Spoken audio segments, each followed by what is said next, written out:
First of all, just to clarify, because I was one of the members who initially had concerns about the what were announced before that 1.3 million would be delisted. In fact, I went to go see then Secretary Tulfo to personally discuss that concern of mine. So as of today, how many were actually graduated or delisted from that original intention 1.3? Mr. Chair, if I can just direct Congressman Daza to the first slide. That 1.5 yan eh, roughly 1.5. Let's just do raw numbers. Of which, 1 point, sorry, ito yan eh. Yeah.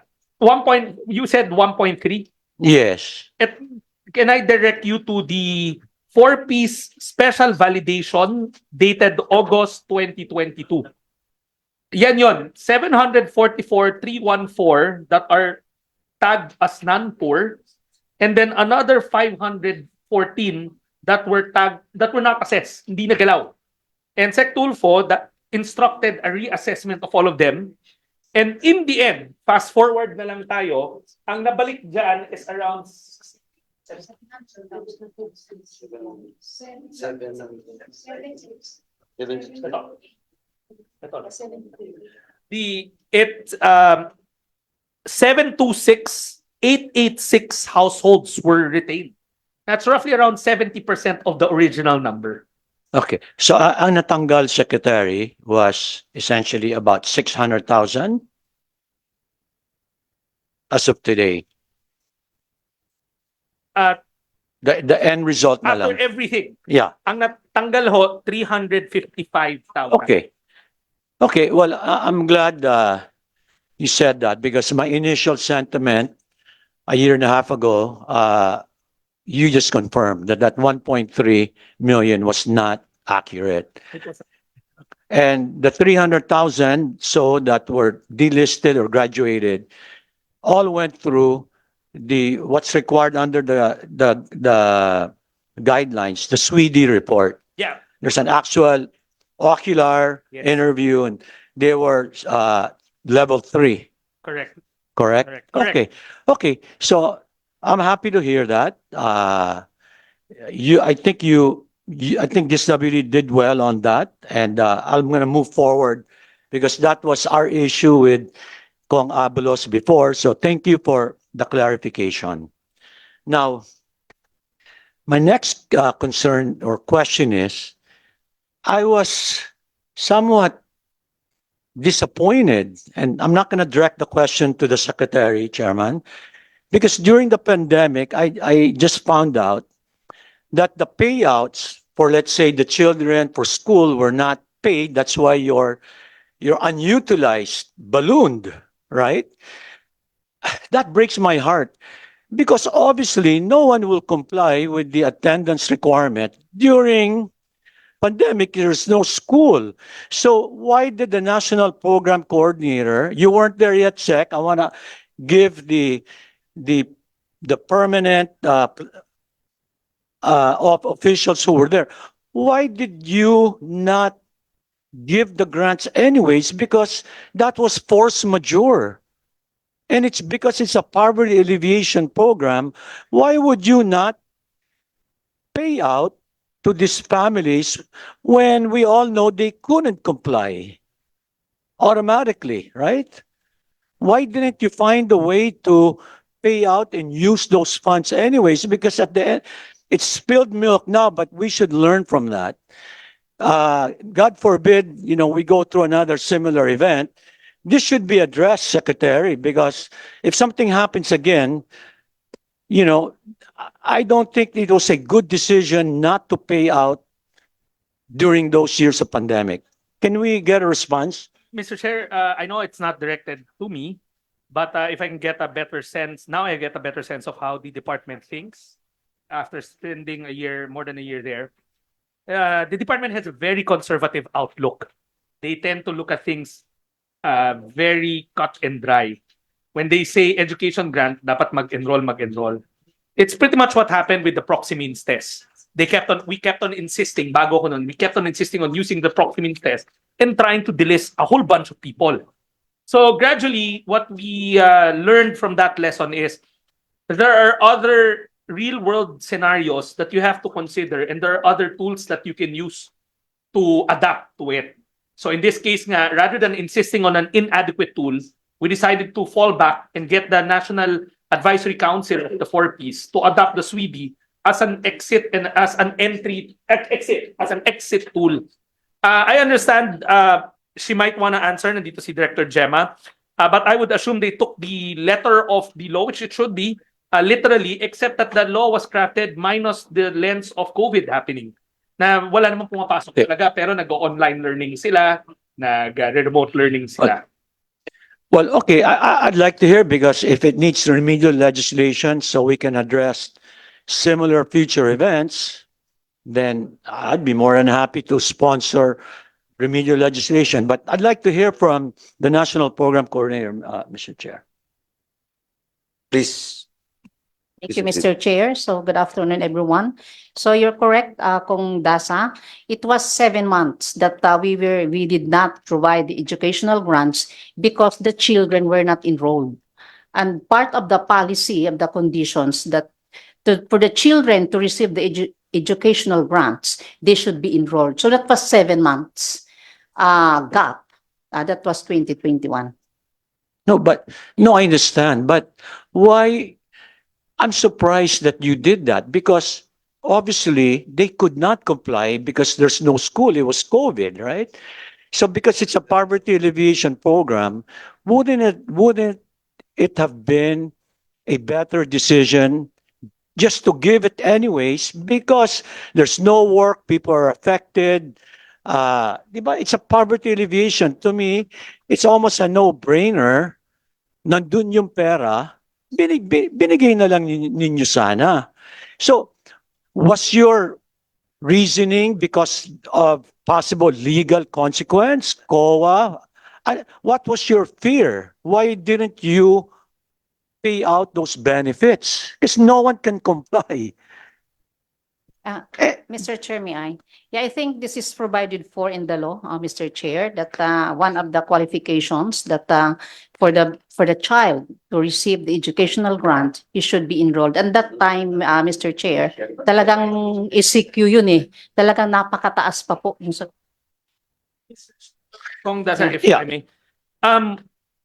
I don't think remedial legislation is required. The National Advisory Council of this program is empowered to make adjustments to the same degree that we did it for SWIDI, dropping proxy tests.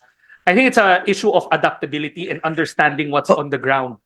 And I admit I may not be there, and we always get into discussions, lengthy discussions in the department about them taking it literally rather than considering the real world setting. Okay, Mr. Chair, I appreciate the response, and you're being gracious, you're being transparent and just honest responses. So, can I get a commitment? Can we get a commitment, Mr. Chair, from the Secretary and the DSWD officials that they will now take this up if the solution is the National Advisory Council, and then come up already with guidelines? So we're proactive. If let's say another COVID hits or whatever, unforeseen event, I mean, that the DSWD will adjust and be able to still, do the payouts as it should have been done. Just so we learn from that lesson. The last thing I'd like to see is we go to something again and then the same situation repeats without any adjustment. So can we get a commitment that you will come up with a internal solution, internal mechanism to deal with future unforeseeable events, and then provide this committee a solution on that? Mr. Chair, we will gladly do it's a welcome perspective. What we will do is we will convene the National Advisory Council and look at how we can dispense of grants continuously in unforeseen force majeure situations. We'll review every single grant and we will make sure that there are provisions that will allow us continuous payment in unforeseen circumstances. Please proceed. Please proceed. Yeah, thank you, thank you for that. Before you proceed with the indulgence of Congressman Paul Daza, pang-apat na yan, Sek, na request ng, See as Undersecretary Elias taking note of the submissions that's required of us. Thank you, Sec. Thank you. Please proceed, Okay. Kong Paul. Mr. Chair, I want not to focus on the budget deficit. Can I ask from anyone, even my colleagues, I can't recall for the budget year 2022-23 and this year, I know the MOOE has a life of 1.5 years. Am I correct? 2 years. PS is 1 year.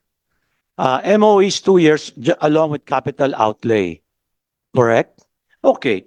So if that's the case, Mr. Chair, there in 2022, you had unutilized 8.3 billion. In the lingo of DBM, that's a continuing appropriation.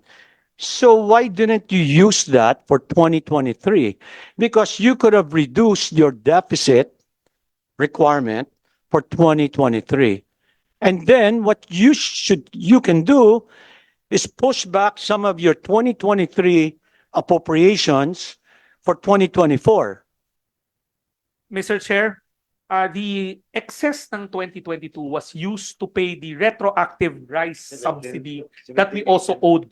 When we walked into the department, there was a hanging issue on unpaid rice subsidy for 2017 and 2018. And we used portions of this to pay for that. Now, moving forward, a portion of this, I believe, was also used to pay the retroactive grants we drew from the same pool of funds.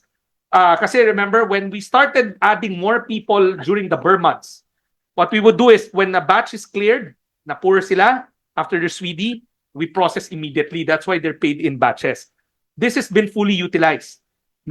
This is naubos huto, nasimot huto. As you can see in the obligation rate, 99% of it was obligated. The only reason why we didn't do actual payout was one, some of them were not due till P5 and P6 this year, and some of them were we were waiting for conditions to be submitted, the education grant. Now, I agree with you, that's the same notion that we had, na this year's appropriation can be used to settle last year's payables, to trim it down.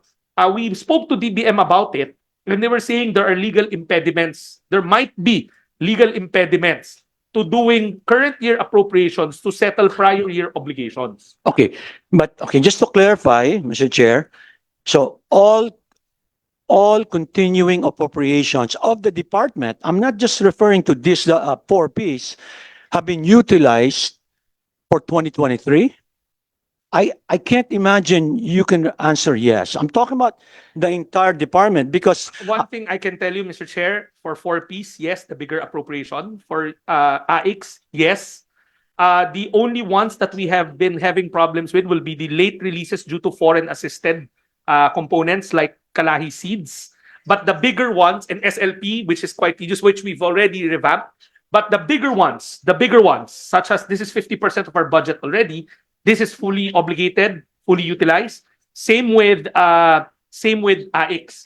In fact, for AIX, which is the second largest component of the department's budget, we even had to ask for an augmentation from DBM towards the latter part of the year. okay, assuming 2022 continuing appropriations is essentially used up, I'm sure your 2023 is you still have unutilized for the entire department.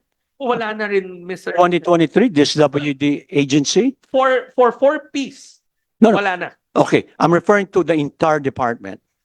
There will probably be continuing in the other items like Kalahi seeds, Yeah. SLP. But the bigger ones, wala Okay, na po. but you realize that unutilized funds within the department, it's easier for you to realign that within the department. It was just between you and DBM. But unfortunately, Mr. Chair, I'm not sure, and I would defer to the opinion of the good congressman, but meron ring earmark for those. Well, For instance, in SLP's case and in Kalay's case, they have targeted beneficiaries already, but because of the social preparation, but they're due to be paid this first semester already. So by us moving the funds there might deprive of the beneficiaries of those programs in the end. okay, I'm just trying to help find solutions Mr. Chair, I understand. because if you did that, there's a way to implement it where you're not violating what you said earlier. All I'm saying is for the unutilized 2023, you can use it and then defer because it's now 2024. Because your 2023 unutilized are payments for 2023 4Ps. You have existing programs that you haven't paid out yet, and it's now 2024. So you can use your 2024. Anyway, I'm just exploring, kind of trying to open up your minds and so the officers can hear. It's just a calibration, implementation calibration situation. Your head of finance, I'm sure, can figure that out just to mitigate your shortfall or your deficit. I'm sure they know what I'm referring to. Because let's say SLP, you know, or whatever program you identified beneficiaries, you will now be implementing 2024. So use your 2024. And We will look into that, Mr. Chair. Thank you for the reminder or the potential way out. Thank you. okay, I had a few more, but I know the chair, we need to go plenary. Anyway, SDML Paul, Yeah, this is just a preliminary briefing. I understand. Yeah, but yeah, yeah. Please I proceed understand. for your last question. For your clarification, Mr. Chair, because I apologize, I came late. I was next door for the ICT hearing.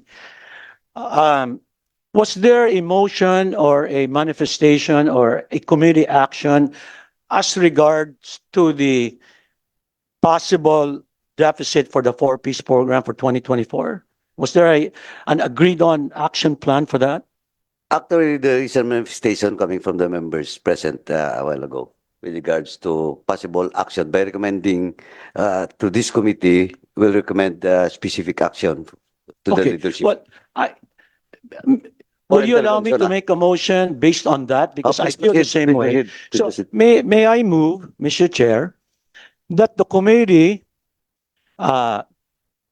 drafts a letter to the speaker to highlight the budget deficit or projected budget deficit for the 4Ps program, and urging the speaker to engage the executive branch and DBM to find solutions for the projected deficit.